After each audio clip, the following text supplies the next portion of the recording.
அனைவருக்கும் வணக்கம்.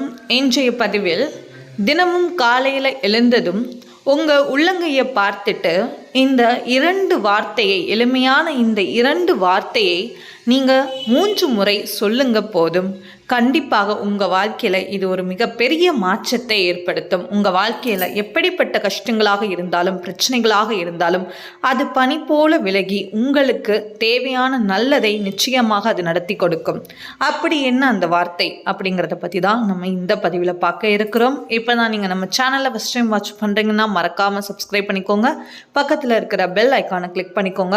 நான் எப்போல்லாம் வீடியோஸ் போடுறேனோ அப்போல்லாம் உங்களுக்கு நோட்டிஃபிகேஷன் வரும். இப்போ வீடியோக்குள்ளே போக, எங்களுடைய வாழ்க்கையில் எல்லா கஷ்டங்களும் விலகணும், எங்களுடைய வாழ்க்கையில் எல்லா நலமும் வளமும் சந்தோஷமும் எங்களை தேடி வரணும், வாழ்க்கையில் வெற்றி அப்படிங்கிற ஒன்று எங்களை தேடி வரணும், நாங்கள் படுற கஷ்டங்கள் அனைத்தும் தீர்ந்து எங்களுடைய வாழ்க்கையும் ஒரு வெளிச்சமான வாழ்க்கையாக மாறணும் அப்படிங்கிற ஆசை எல்லோருடைய மனதிலும் ஓடிக்கொண்டு தான் இருக்கும் தினமுமே.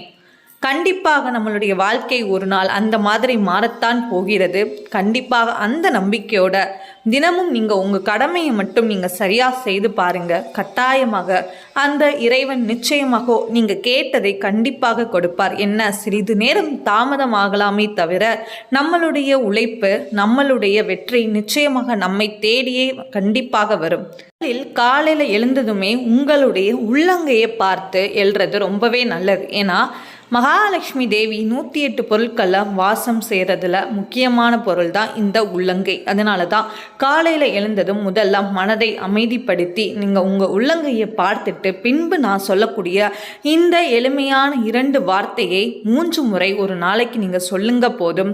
கண்டிப்பாக உங்கள் வாழ்க்கையில் இருக்கிற அனைத்து பண கஷ்டங்களும், கடன் பிரச்சனைகளும், வேறு எந்த ஒரு பிரச்சனைகளாக இருந்தாலும் சரி, நீங்கள் அதை சொல்லிட்டு நம்பிக்கையாக முழு பக்தியோட இந்த வழிபாட்டிற்குரிய மாதமான இந்த மார்கழி மாதத்தில் இதை நீங்கள் சொல்லும்போது அதற்கு இன்னும் அதிகமான பலனை கொடுக்கும். அதனால் நீங்கள் என்ன பண்ணுங்கள், தினமுமே நீங்கள் இந்த வார்த்தையை தாராளமாக சொல்லலாம். அதுவும் குறிப்பாக இந்த மார்கழி மாதத்தில் நீங்கள் சொல்ல ஆரம்பிக்கிறது இன்னும் விசேஷத்தை கொடுக்கும். அப்படி என்ன அந்த 2 வார்த்தை அப்படிங்கிறத பார்க்கலாம். ஓம் நமோ பகவதே வாசுதேவாய நமக. இன்னொரு முறை சொல்கிறேன்.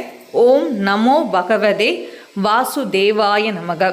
இப்படிங்கிற இந்த ஸ்லோகத்தை நீங்கள் மனதை அமைதிப்படுத்தி அந்த பகவானை நினைத்து நீங்கள் என்ன பண்ணுங்கள், இந்த மார்கழி மாதத்தில் சொல்லி பாருங்கள். கட்டாயமாக உங்களுடைய கோரிக்கை நிச்சயமாக நிறைவேற்றி கொடுப்பார் அந்த பகவான் கிருஷ்ணர். இந்த தகவல் உங்களுக்கு பிடிச்சிருந்ததுன்னா ப்ளீஸ் லைக் பண்ணுங்கள், ஷேர் பண்ணுங்கள், கமெண்ட் பண்ணுங்கள். மறக்காமல் நம்ம சேனலை சப்ஸ்கிரைப் பண்ணிக்கோங்க. Thank you all.